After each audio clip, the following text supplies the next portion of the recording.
दोस्तों, आज की यह वीडियो आपके लिए बहुत ही खास होने वाली है, तो पूरी जानकारी के लिए वीडियो को पूरा जरूर देखना। वीडियो को शुरू करने से पहले अगर आप श्री कृष्ण जी को मानते हैं तो कृष्णा इंस्पायर्ड साधु 1000 के चैनल को जरूर सब्सक्राइब करें। तो चलिए दोस्तों, वीडियो को शुरू करते हैं। आज की कहानी है भारतीय नीति जैसा चाणक्य, विदुर, भीष्म नीति के अलावा हितोपदेश, जातक कथाएं और तमाम नीति कथाओं में हमें जीवन का ज्ञान, नीति और धर्म की शिक्षाएं मिलता है।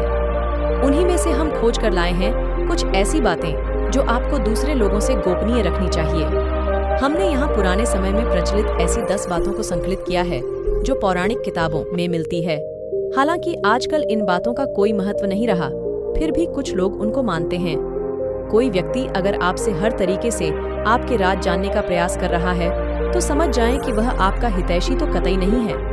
वह तो बस आपकी शक्ति, कमजोरी, योग्यता या बैकग्राउंड को जानना चाहता है। ऐसे लोगों से सावधान हो जाएं जो आपसे खोद कर कुछ पूछ रहे हैं। 1. घर परिवार की बातें। बहुत से ऐसे लोग भी हैं जो अपने घर परिवार की सारी बातें अपने मित्र, रिश्तेदार या किसी परिचित से शेयर करते रहते हैं। ऐसे लोग बाद में पछताते हैं। इससे घर के सदस्यों में आपसी मनमुटाव और अविश्वास की भावना बढ़ती है। घर की बातें घर में ही रखने से जीवन सुखमय बनता। छोटी मोटी समस्याएं जीवन में चलती रहती हैं। पति पत्नी का संसार व्यवहार गोपनीय रखना चाहिए। बहुत से मूर्ख लोग अपनी पत्नी के साथ उनका व्यवहार कैसा है यह भी दूसरों को बताते रहते हैं। आप अपने परिवार की बातें हमेशा गुप्त रखें, अन्यथा सुनने वाले तो मजे लेकर हट जाएंगे, लेकिन आप पछताएंगे। दूसरों की सहानुभूति हासिल करने के लिए आप कुछ समय के लिए जरूर राहत महसूस कर सकते हैं, लेकिन इससे आपकी कमजोरी ही प्रदर्शित होती है। घर का रहस्य। बहुत से ऐसे लोग हैं जो अपने घर में हर किसी की एंट्री कर देते हैं और घर के कोने कोने से सभी को अवगत करा देते हैं। जो लोग आपके विश्वास पात्र हैं उन्हें जरूर इसकी छूट दी जा सकती है, लेकिन हमने देखा है कि बहुत से ऐसे लोग भी आपके घर में घुसकर उसे देखना चाहेंगे जिनसे आपका कोई खास संबंध नहीं है। हालांकि जिस पर आप विश्वास कर रहे हैं वह कितना सही है यह भी देखना जरूरी है। पुराने समय में लोग संयुक्त परिवार में रहते थे और उनके घर भी बड़े होते थे। ऐसे में यह धारणा प्रचलित हुई कि किसी को अपने घर का रहस्य नहीं बताना चाहिए। सभी के कमरे अलग अलग होते हैं और सभी का अपना व्यक्तिगत जीवन होता है। हालांकि यदि आपके रिश्तेदारों को छोड़कर आपके यहाँ कोई आता जाता रहता है तो यह सुनिश्चित करें कि उसका आना जाना ड्राइंग रूम तक ही सीमित रहे। 3. आपका धन। लोग जानना चाहते हैं कि आप कितना कमाते हैं। यदि आप सीधे सीधे नहीं बताएंगे तो ये लोग दूसरे तरीके से पूछताछ करके अनुमान लगा लेंगे। हालांकि आप अपने धन को जितना हो सके गोपनीय रखेंगे तो आपके लिए ही अच्छा होगा। इसलिए नहीं कि लोग कर्ज मांग लेंगे और फिर लौटाएंगे नहीं। इसके और भी कई कारण हैं।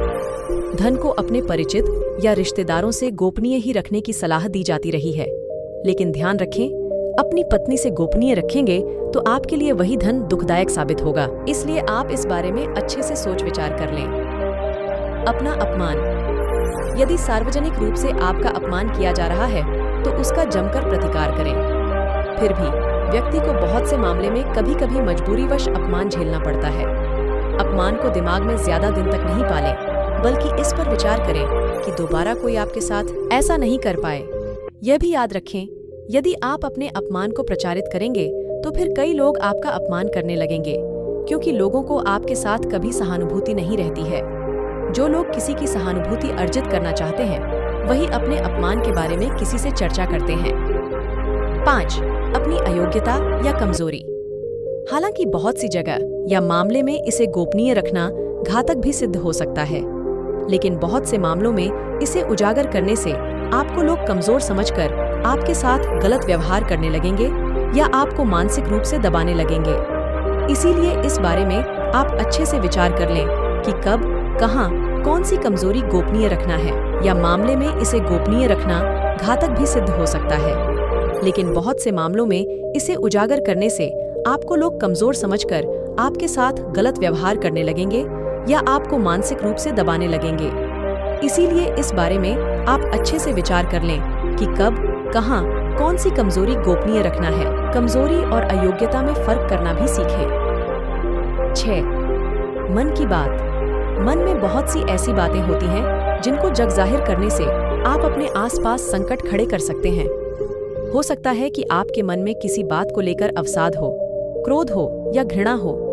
मन में हजारों तरह के विचार उत्पन्न होते हैं, लेकिन बुद्धिमान मनुष्य उन्हीं विचारों को व्यक्त करता जो उसके हित में होते हैं। लेकिन इस तरह की बातों को जग जाहिर करने से आपके संबंध में लोग एक तरह की राय बनाना शुरू कर देंगे और फिर लोग आपकी अच्छी बातों को नहीं सुनेंगे, आपके उस गुस्से या फ्रस्ट्रेशन की ही चर्चा करेंगे। आपके 10 अच्छे कार्य उस एक मन के विकार के सामने कमजोर के पड़ जाएंगे। गुरु मंत्र, साधना और तप। यदि आपने किसी योग्य गुरु से दीक्षा ली है तो उसके द्वारा दिया गया गुरु मंत्र गोपनीय रखें। हालांकि गुरु मंत्र कई प्रकार के होते हैं, जैसे किसी ने आपको कुछ ज्ञान दिया या कुछ हुनर सिखाया, वह भी गुरु मंत्र है। इसके अलावा यदि आप किसी भी प्रकार की साधना, तप या ध्यान कर रहे हैं तो उसे भी गोपनीय रखें, अन्यथा वह निष्फल हो जाएगी। इस संबंध में गोपनीयता से ही लाभ मिलता है। 8 दवा। आप यदि किसी भी प्रकार की दवाई खाते हैं तो उसे गोपनीय रखें। माना जाता है कि दवा का असर भी तब तक रहता है जब तक वह गोपनीय है। हालांकि कुछ लोग इससे इत्तेफाक रख सकते हैं, लेकिन प्राचीन काल में हो सकता है कि यह किसी विशेष रोग या औषधि के लिए कहा गया हो। पहले के लोग, कुछ लोग दुर्लभ वनस्पति के जानकार भी होते थे। बहुत से लोग कहते हैं कि यदि आप दारू भी पीते हैं तो वह तभी तक उचित है जब तक उसकी गोपनीयता भंग न हो। जिस दिन लोगों को उसके बारे में पता चलता है, समझो उसी दिन से आपका पतन भी होना शुरू हो जाता है। आयु। हालांकि कुछ लोग आपकी आयु जानते हैं और कुछ जानना चाहते हैं, लेकिन यदि कोई आपसे बिना किसी कारण के आयु पूछता है तो उसे कतई न बताएं। लेकिन वर्तमान में यह संभव नहीं है। लाइसेंस, पासपोर्ट या अन्य किसी कार्य के लिए फॉर्म भरने में इसका खुलासा करना ही होता है। लेकिन कभी-कभी ऐसे मौके या स्थान होते हैं जहां आयु बताना जरूरी नहीं होता। आजकल अनजान लोग भी पूछ लेते हैं कि कितने वर्ष के हैं आप। 10 दान पुण्य। आपने जो भी दान दिया है उसे गुप्त रखेंगे तो ही उसका लाभ मिल सकता है। गोपनीय दान देवताओं की नजर में रहता है और जिस दान का बखान किया जा रहा है उसका फल निष्फल हो जाता है। मंदिर में दान दें, किसी गरीब को भोजन कराएं या किसी भी प्रकार का पुण्य कार्य करें, उसका अपने मुंह से बखान न करें। यदि आपने इसे किसी के समक्ष जाहिर कर दिया तो समझें वह खारिज हो जाएगा।